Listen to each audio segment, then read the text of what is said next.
Hola, buen día, ¿qué tal? Bienvenidos a una nueva transmisión de Mundo Peronista Radio.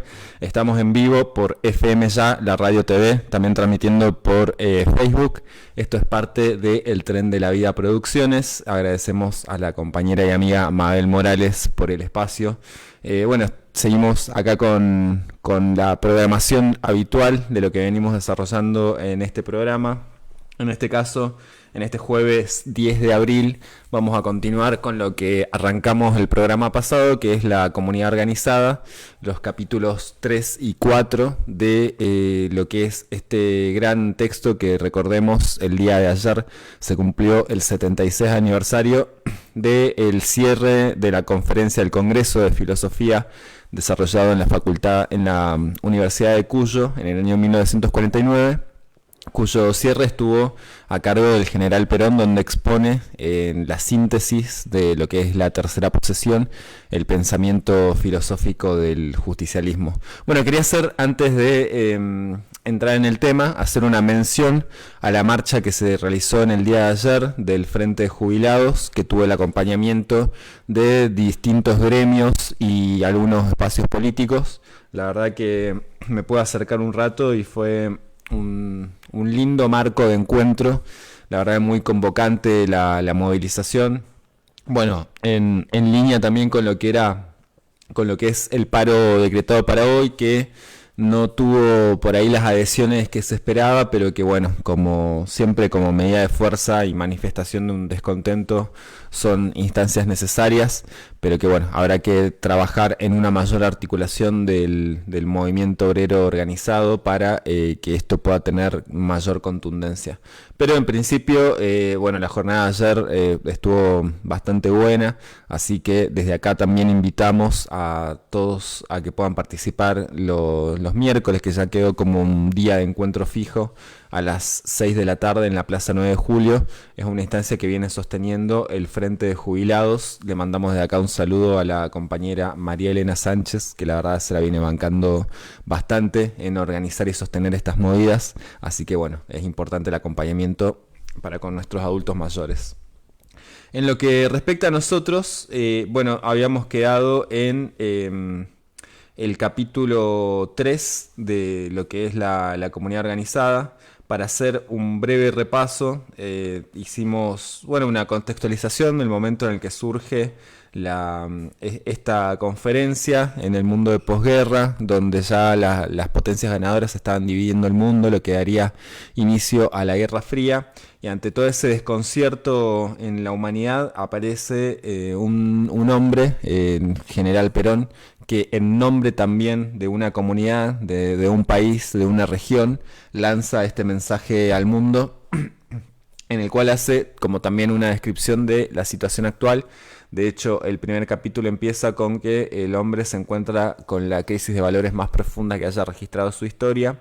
Y en el segundo ya dice que el ser humano puede sortear, desafiar cualquier mudanza si se haya armado una sólida verdad. Entonces acá es donde comienza ya a analizar, digamos, cuáles son esas verdades que se han ido desarrollando a lo largo del tiempo y que, la filosofía, como una ciencia encargada de dar respuestas a todas esas inquietudes, ha tenido justamente también un desarrollo y una evolución a lo largo del tiempo. Entonces, arrancando con el capítulo 3, dice: si la crisis medieval condujo al Renacimiento, la de hoy, con el hombre más libre y la conciencia más capaz, puede llevar a un renacer más esplendoroso. Entra en lo posible que las tradiciones muertas no resuciten. Si el pensamiento humano, considerado como tesoro de conceptos, se mira a través del ritmo vertiginoso y febril de la vida actual, puede que aparezca como un campo desolado, escenario de patéticas batallas. Es posible también que muchas tradiciones caídas no sean adaptables al signo de la presente evolución y que otras hayan perdido incluso su objeto. En cierto modo, era este el panorama de la humanidad en los albores de la Edad Media. Se consideraban suficientemente definidas algunas verdades, pero aún éstas aparecían cerradas y custodiadas, y el pueblo se alimentaba solo de fe. La verdad socrática, la platónica y la aristotélica no fueron textos prácticos para el medioevo, que habían perdido, en el fragor de una terrible crisis, todo contacto con la continuidad intelectual del pasado.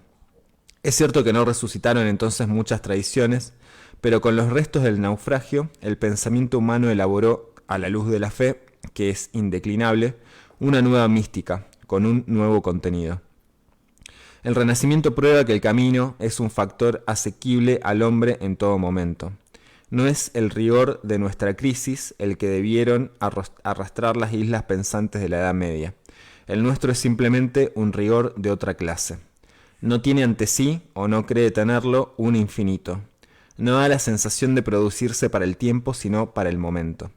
Se diría de algunos que les preocupan menos las verdades que las apariencias, y menos la visión de lo último y lo general que lo inmediato y personal. La marcha fatigosa y rápida de la evolución social, como de la económica, han transformado los habituales paisajes de la conciencia. No es frecuente hallar seres que posean una perspectiva completa de su jerarquía. La conquista de derechos colectivos ha producido un resultado ciertamente inesperado. No ha mejorado en el hombre la persuasión de su propio valer. Esa miopía para la nobleza de los valores procede, posiblemente, de una deficiencia pedagógica. Caracteriza a las grandes crisis la enorme trascendencia de su opción.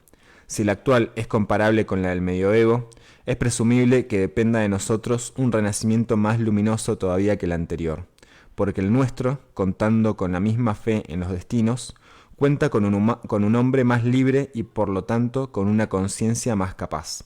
El gran menester del pensamiento filosófico puede consistir, por consiguiente, en desbrozar ese camino, en acompasar ante la expectación del hombre el progreso material con el espiritual. Bueno, acá ya hace una mención a lo que fue la crisis de la Edad Medieval, en donde él dice las preocupaciones y las preguntas que motivaron el pensamiento de los griegos se perdieron en esta época.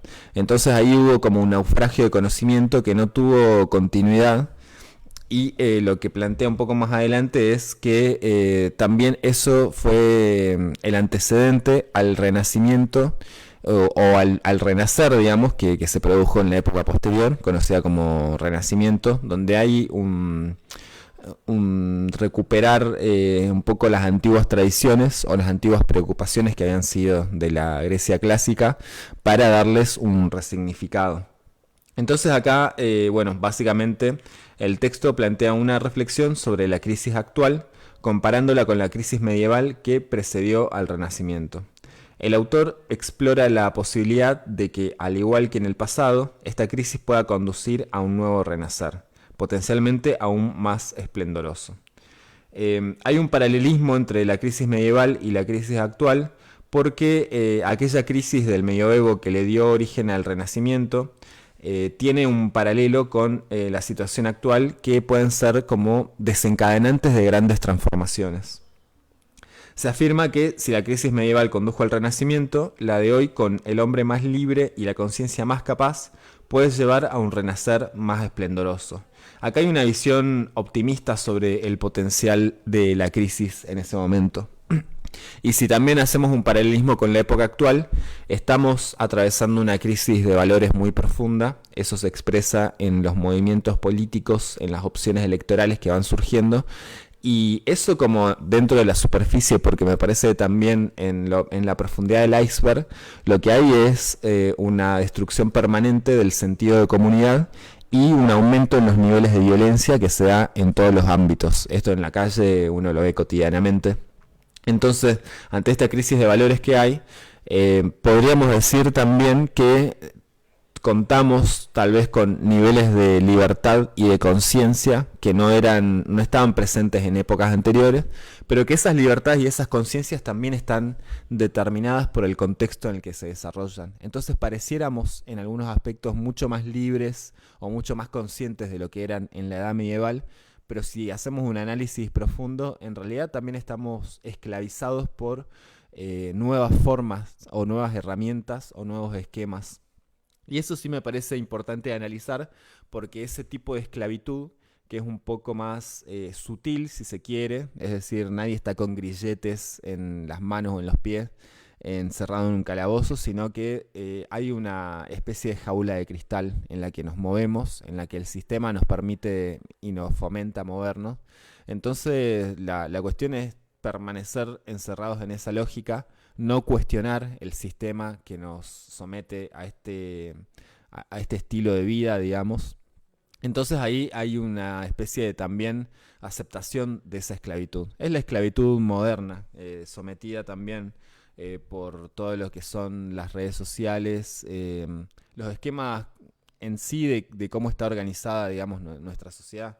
Eso no es menor para analizarlo.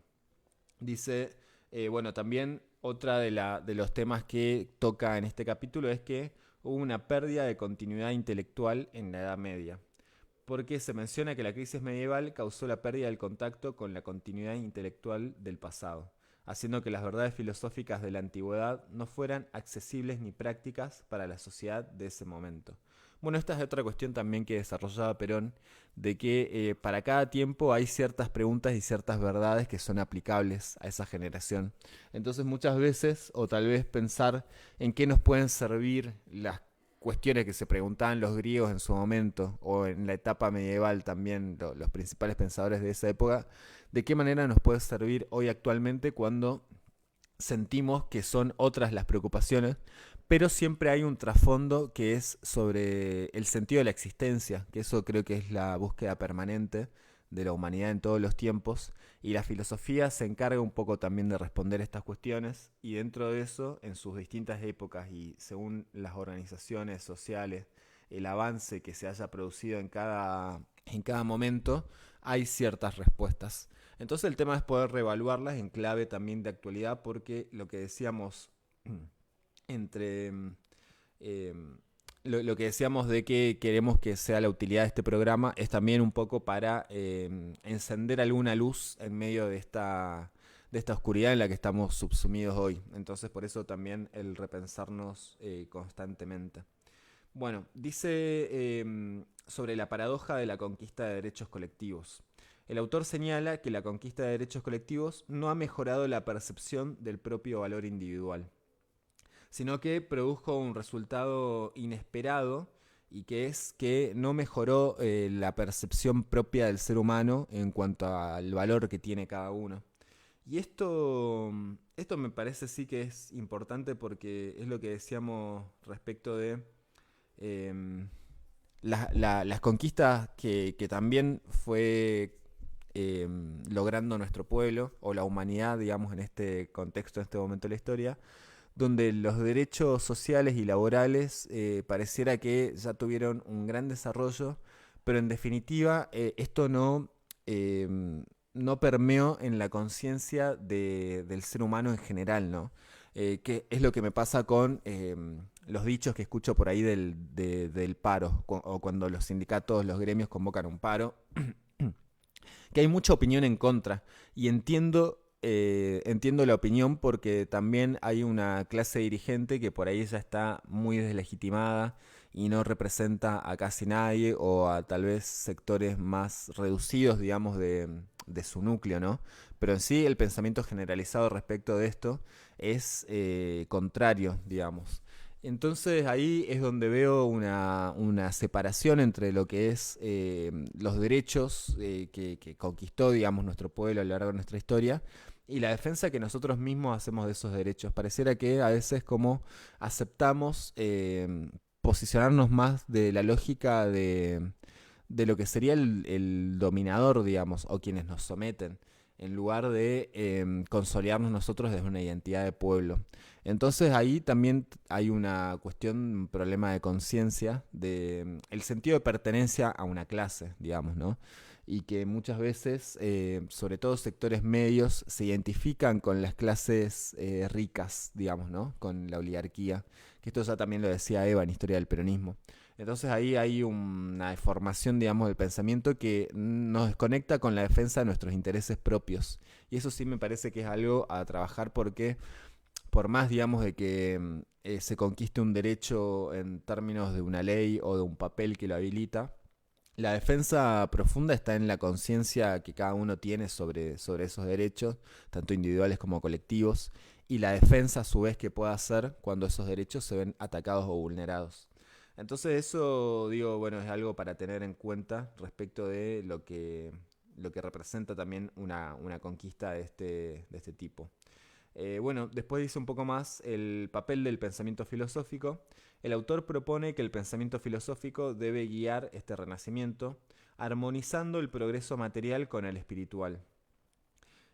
Bueno, el texto nos invita a reflexionar sobre nuestra crisis actual a través de la lente del pasado, específicamente de la crisis medieval. La clave reside en nuestra capacidad como individuos libres y conscientes para transformar esta crisis en una oportunidad, para un renacer más grandioso, donde el pensamiento filosófico juega un rol fundamental en la búsqueda de un equilibrio entre el avance material y espiritual. La comparación de ambas crisis ofrece una perspectiva esperanzadora en el contexto actual. Bueno, la fuente de la cual estoy tomando estas definiciones es la comunidad organizada para principiantes, que es un texto que puede encontrar en una página llamada Biblioteca Doctrinaria Peronista. Por suerte, en este último tiempo surgieron muchas páginas, muchas cuentas dedicadas a la difusión de la doctrina, donde uno puede encontrar material, la verdad que muy valioso. Y dentro de lo que pude buscar también respecto a este texto, que como ustedes ya habrán notado, tiene su dificultad, es por ahí muy técnico o muy complejo, digamos, en las definiciones que desarrolla. Pero bueno, este texto tiene un resumen de cada capítulo. También hace como una referencia a personajes históricos que menciona, que un poco más adelante ya nos vamos a topar con otros nombres de filósofos de distintas épocas, pero que bueno, en este resumen, que ustedes lo pueden encontrar así en internet, Comunidad Organizada para Principiantes, de la Biblioteca Doctrinaria Peronista, hay mucho soporte complementario que nos permiten entender un poco, y esas son algunas de los resúmenes que les estoy compartiendo en este momento. Y bueno, antes de pasar al siguiente capítulo, vamos a mencionar los números de contacto, que en realidad es un solo número, así que lo voy a mencionar ahora. Para quienes quieran mandar mensajes, lo pueden hacer al 387-5397-295. Repito una vez más, 387-5397-295. Ahí pueden mandar los comentarios y las opiniones, digamos, de lo que les parezca que tengan para compartir. Entonces, antes de pasar al siguiente capítulo, vamos a hacer un breve corte. Acá le pido al amigo Cristian que nos ponga algún tema de su selección, que tiene bastante buen gusto para esto. Y seguimos en un par de minutos con más Mundo Peronista Radio.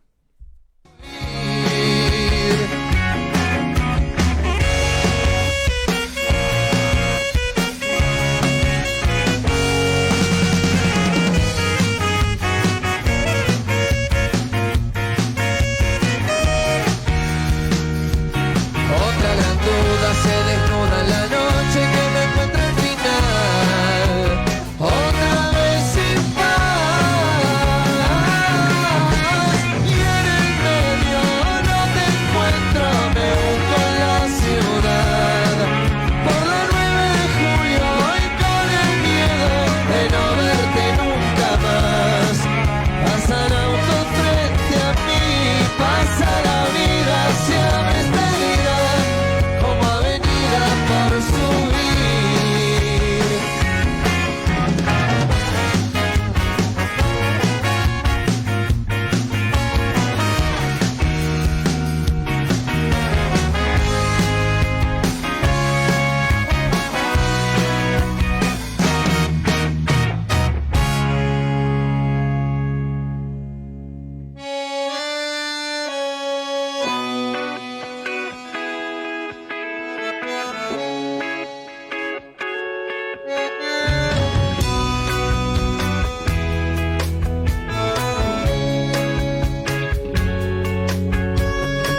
que cuesta más. No, no cualquiera suma sin restar. Sentís la electricidad y no la sabes llevar. Te quema, te paraliza, no te deja reaccionar. El enemigo peor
las vencerán jamás.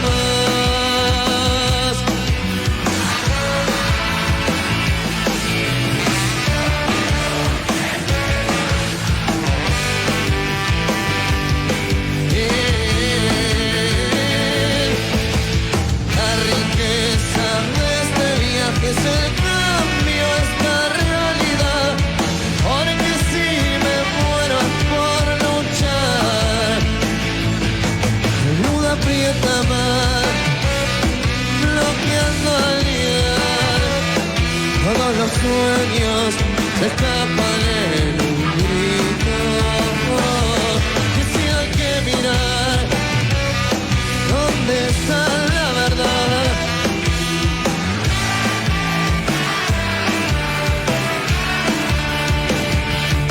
Humanidad.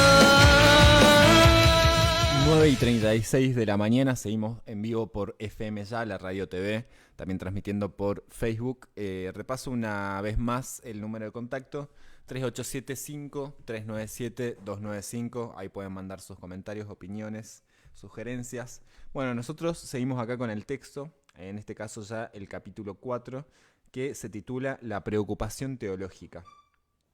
La primera preocupación fue necesariamente la teológica. El conocimiento precisaba luz con que enfocar los objetos, o un espacio iluminado donde situarlos para su examen posterior. El origen era el factor supremo y natural de este proceso previo. Las inquietudes teológicas satisfacían en parte una necesidad primaria y después condicionaban categóricamente la otra traslación de juicio sobre el existir. La cultura condujo a distinguir con mayor claridad las relaciones existentes entre lo sobrenatural y el conocimiento, pero el carácter de aquella necesidad era consustancial al alma humana, como vocación de explicaciones últimas o como una conciencia de hallarse encuadrada en un orden superior. Las comunidades más avanzadas razonaban sobre el problema y a su modo llegaron a humanizar en una mitología su presentimiento, mientras que las atrasadas, necesitadas igualmente de una explicación, adoraron al Ser Supremo en las cosas y objetos inanimados. Respecto a la explicación de ese estado de necesidad, unido a la razón teológica por impalpables vínculos y por lo que toca señalar su vigencia, es indiferente la visión especificada de las razas o grupos superiores o la tendencia primitiva y panteísta de las tribus. Ambas prueban por igual el carácter de esa necesidad.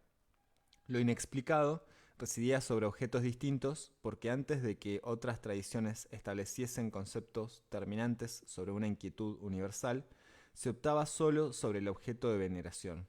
Así, los eleatas ensayaban un principio de adoración en torno a su ser sustancial e inmutable, y en el mecanismo de Demócrito opera en la teoría sobre el movimiento de los átomos actuantes lo que él creía una explicación material plausible a un problema formulado de un modo general. Para Parménides hay ya un solo Dios, el mayor entre los dioses y los hombres, que ni en su figura ni en su pensar se parece a los mortales. La humanidad empezaba a escrutar ambiciosamente el silencio de los cielos. El pensamiento no se conformó con la alegre orgía de los dioses mitológicos. Lo que el hombre no podía hallar en la corte de Zeus, ejemplaridad y principios absolutos, debía buscarlo por otros caminos. Platón, en el Eutifrón, concretará más tarde ese estar alerta de Sócrates ante la máxima virtud, considerada como resplandor de un ser fuente del orden cósmico. El abismo de la teogonía de Hesíodo y lo ilimitado de Anaximandro empezaban a poblarse de luz ante la inquieta pupila humana. La fuerza que genera en lo infinito será al principio del amor, símbolo inmediato de la acción de crear asequible a nuestros sentidos, y más tarde su representación última en la omnipotencia. ¿Quién es Dios para que le ofrezcamos sacrificios?, pregunta el Rig Veda. Padre del universo, Prajapati llama a este ser el que todo parece subordinado. Idéntica preocupación se nos formula en el logos griego, la palabra primera, la primera voz, fuerza que encabeza posteriormente el Antiguo Testamento. Era necesario ese verbo para diferenciar a su luz el bien y el mal, como era necesario Prajapati para reconocer luego en su poder el Atman hindú, el alma, el yo mismo. Cuando Platón afirma que Dios es la medida de todas las cosas, cobra altura el hombre medida de todas las cosas de Protágoras, porque entre ellas se hallan muchos a los que el hombre no halla en la naturaleza una explicación razonable. Muchos siglos después, un ilustre cerebro habla de explicar con admirable sencillez el proceso de esa inquietud.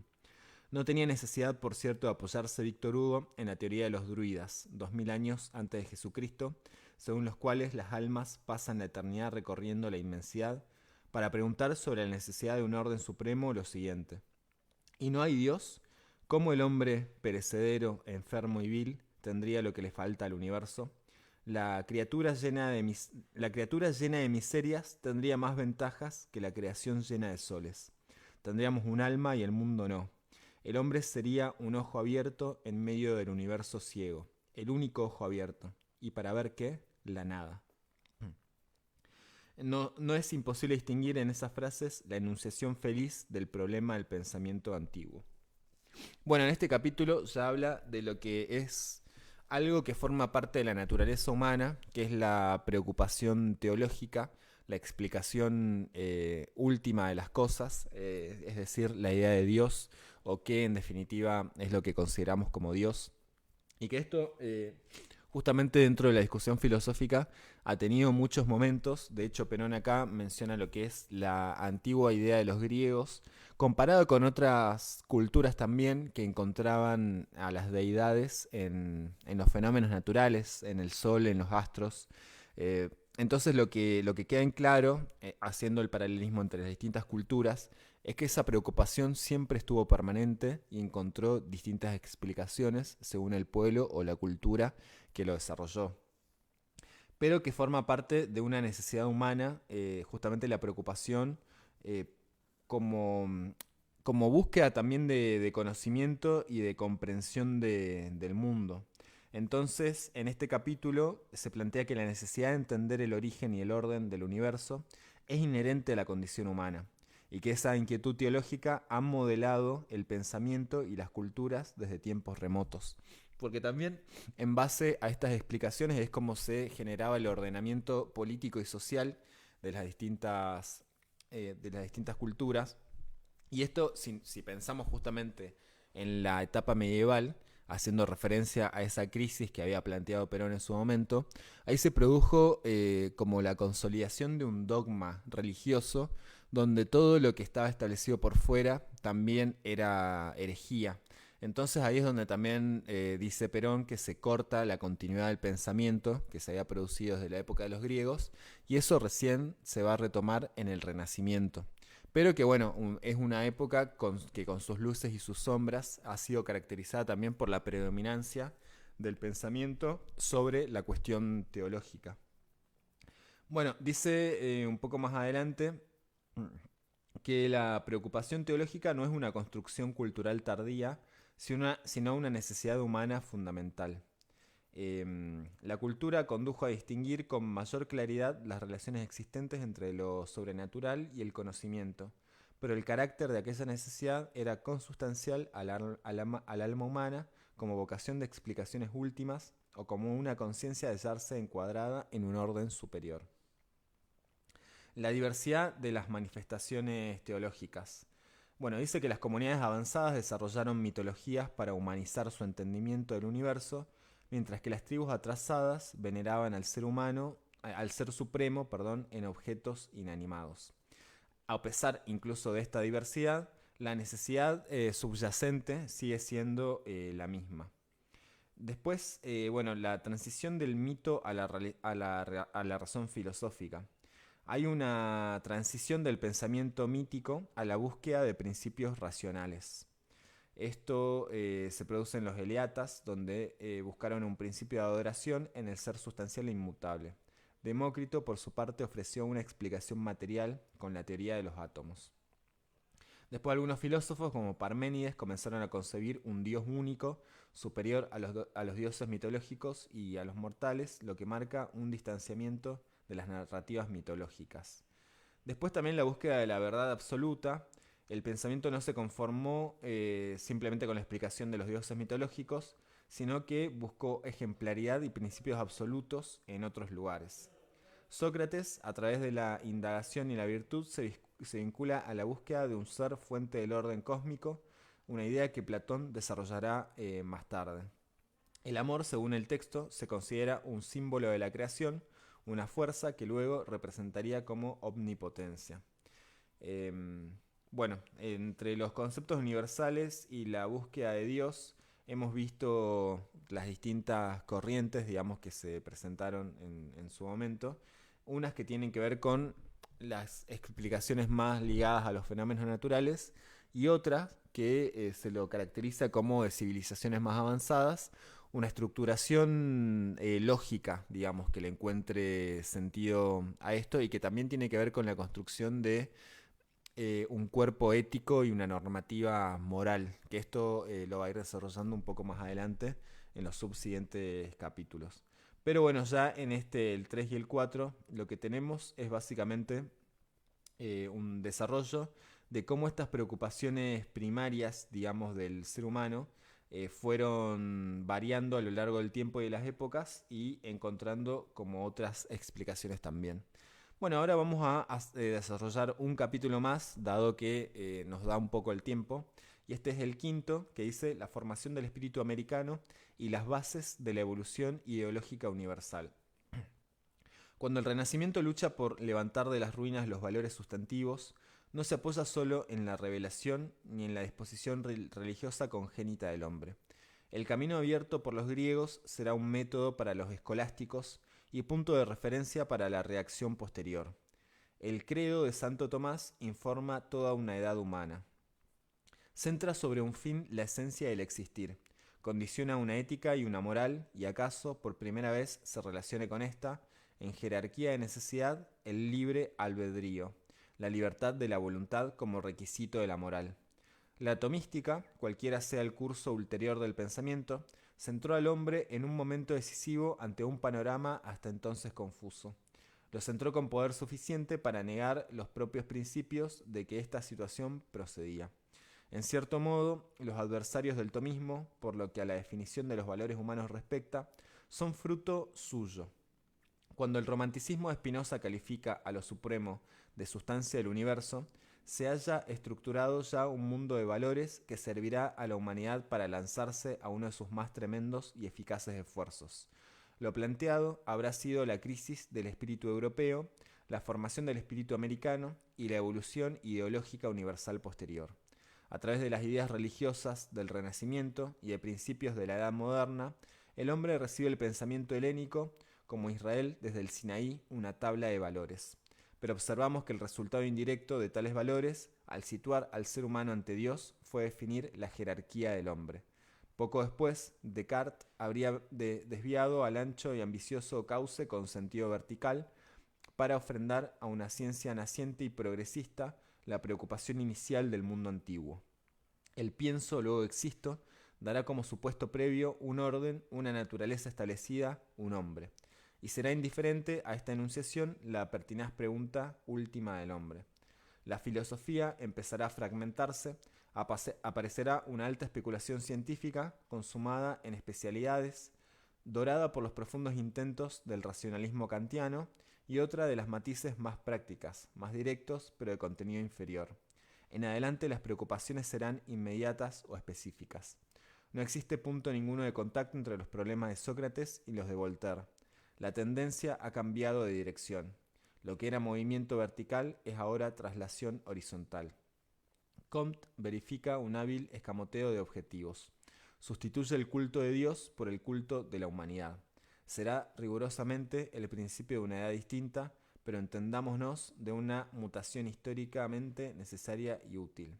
Se trata de una revolución total, grandiosa en aspectos materiales, pero tal vez mal acompañada de una visión correcta de las perspectivas de fondo. Estas empiezan a esfumarse de las operaciones intelectuales y con ellas se esfuma insensible y progresivamente también la medida del hombre, la que ésta poseía de su situación y de las cosas, a través de sí, como reflejo de fuerzas superiores. El progreso se acentúa en la técnica, y en el movimiento social, pero no se puede decir que vigorice por sí solo parcelas íntimas antaño regadas por la intuición de las magnitudes cósmicas. Bueno, las principales temáticas que aborda acá tienen que ver con la formación del pensamiento americano y su relación con la evolución ideológica universal. Ahí habla también de este renacimiento que retoma de raíces griegas, adaptándolas a la época, en la forma en la que un sistema de valores marcará el desarrollo del pensamiento occidental e influirá en la formación de la identidad americana.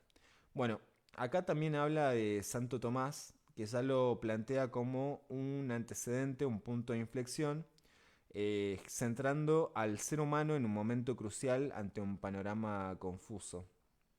Acá ya se comienza a estructurar un sistema de valores, de normativas, una moral, una ética, donde hace hincapié en el libre albedrío, que es la voluntad propia de seguir esa conducta o ese comportamiento y elegir el camino del bien, diciéndolo así entre comillas, si se trata, ¿no?, de que justamente el conocimiento y la sabiduría nos lleva a la elección del bien por una cuestión de conciencia propia. Bueno, ahí está el libre albedrío como este don de Dios, o la capacidad, digamos, que nos dio de nosotros discernir y poder elegir.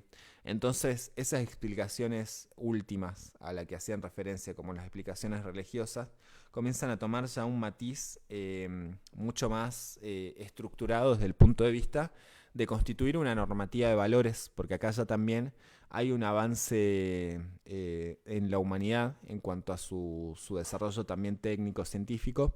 Y acá está también el otro problema de lo que menciona Perón, cuando se potencia sobre todo el desarrollo de la técnica, el desarrollo de las especialidades científicas. Entonces se comienza a dejar de lado un poco las verdades absolutas o completas, por decirlo así. Entonces la era de las especializaciones lo que hace es desarrollar el camino en su amplitud, digamos, que es un poco lo que también vemos ahora, ¿no? Hay mucha especialidad, mucha especificidad en el conocimiento, pero ninguna de ellas garantiza una respuesta absoluta a la que nos pasa, sino que son todos como pequeños focos de luz que iluminan sobre un problema complejo, pero en sí ninguna tiene la respuesta absoluta. Entonces ahí también hay una cuestión con lo que es este optimismo científico volcado en el desarrollo de la técnica, que pareciera que era ya la instancia última de la humanidad. Esto un poco lo desarrolla también más adelante Perón, cuando habla de que por todo ese desarrollo de lo material se dejó de lado la cuestión espiritual, y que es el sentido de dignidad propia del ser humano. Esto es una constante a lo largo de toda la doctrina justicialista, porque pone foco, digamos, en el ser humano, por eso es profundamente humanista, y al ser humano en su relación con los demás, que es a través de vínculos amorosos, y ahí está el concepto de profundamente cristiano.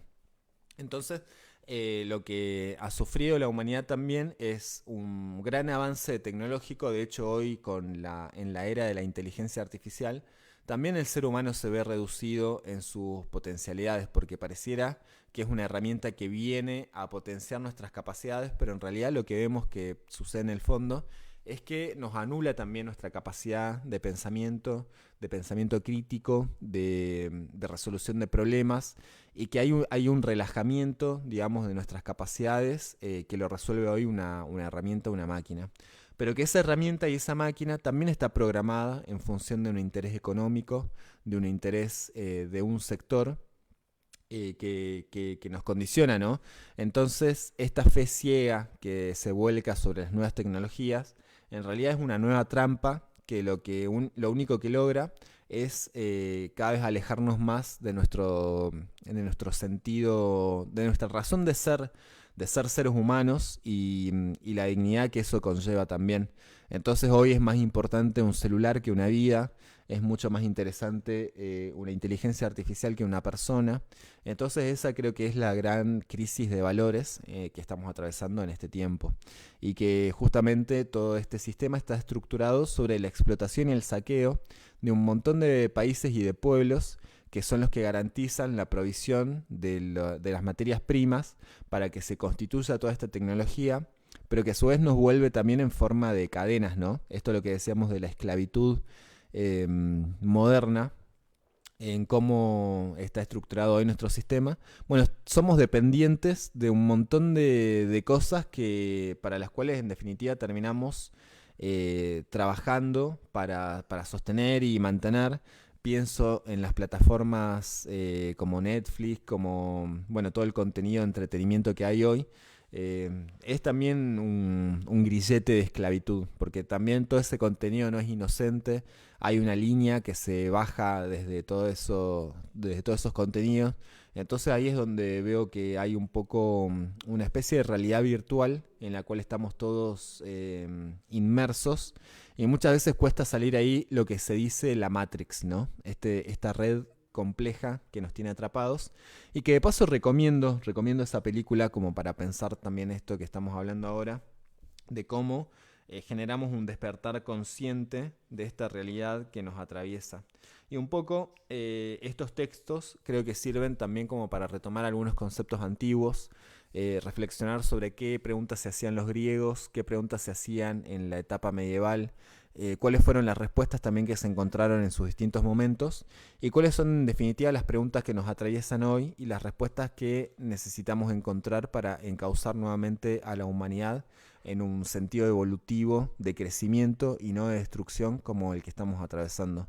Entonces, por eso la importancia del pensamiento filosófico, y que además esté ligado con los problemas concretos que nos atraviesan como humanidad. Si no, es discusión abstracta, es charla de café que no resuelve nada, y eso creo que es la innovación, digamos, que pudo concretar Perón en esta exposición, y que bueno, vamos a seguir desarrollando capítulo por capítulo a lo largo de los siguientes programas.